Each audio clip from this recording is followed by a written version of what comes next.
Shalom, salam sejahtera bagi kita semua. Saat ini Anda sedang mengikuti program Pena Inspirasi dari Gereja Masehi Advent Hari ke-7 Uni Konferensi Indonesia Kawasan Timur. Bacaan kita hari ini diambil dalam buku Kebahagiaan Sejati bab 3 dengan judul Pertobatan. Engkau yang merindukan sesuatu yang lebih baik daripada yang dapat diberikan dunia ini, mengenal kerinduan ini sebagai suara Allah bagi jiwamu. Pintalah padanya supaya memberikan pertobatan, untuk menyatakan Kristus padamu di dalam kasih-Nya yang tiada batasnya, di dalam kekudusannya yang sempurna, di dalam kehidupan Kristus, prinsip-prinsip hukum Allah, kasih kepada Allah dan manusia diterangkan dengan jelas.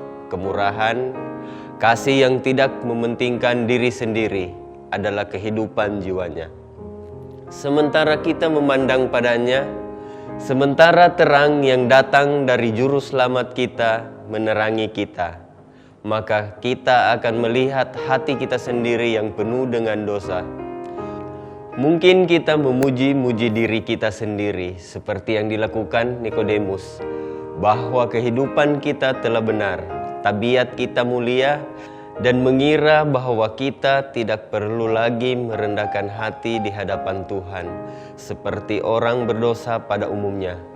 Tetapi apabila kita melihat terang Kristus yang bersinar menerangi jiwa-jiwa kita, maka akan tampak kepada kita betapa tidak sucinya kita.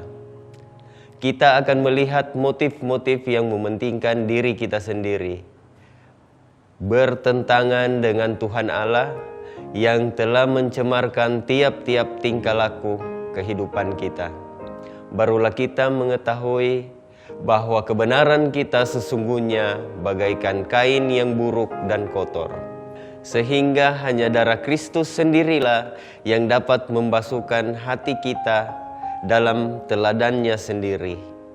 Sebaris sinar kemuliaan Allah, sepercik sinar kesucian Kristus, menembusi jiwa, membuat setiap noda kecemaran itu nyata sekali, dan membentangkan kekurangan dan keburukan tabiat manusia, diperlihatkannya keinginan-keinginan yang cemar, hati yang kurang percaya, bibir yang najis, perbuatan-perbuatan manusia yang tidak senonoh di dalam melanggar hukum Allah dibentangkan di hadapannya, dan jiwanya dilukai serta disusahkan di bawah pengaruh roh Allah yang tajam.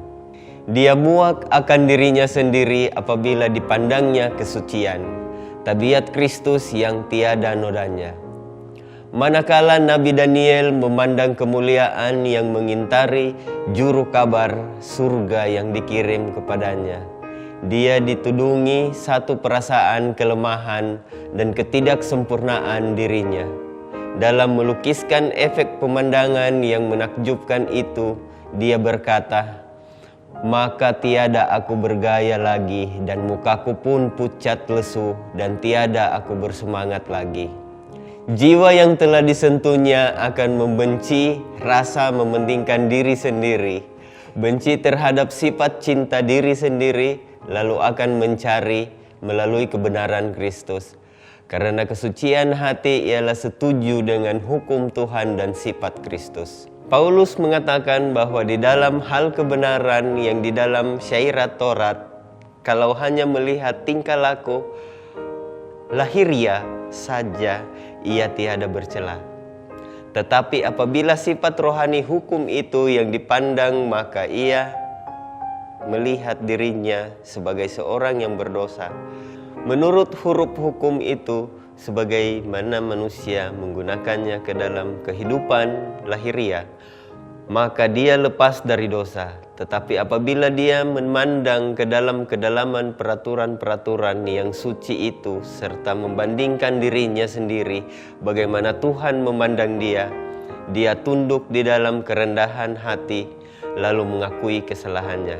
Katanya, "Dahulu aku ini hidup dengan tiada bertorat, tetapi tatkala penyuruhan itu tiba, maka dosa itu hidup pula, tetapi aku ini matilah. Apabila dia memandang keadaan rohani hukum itu, dosa tampak dalam kekejiannya yang sebenarnya, dan pemegahan dirinya sendiri pun lenyaplah. Demikian bacaan kita untuk hari ini. Semoga kita diberkati melalui tulisan pena inspirasi.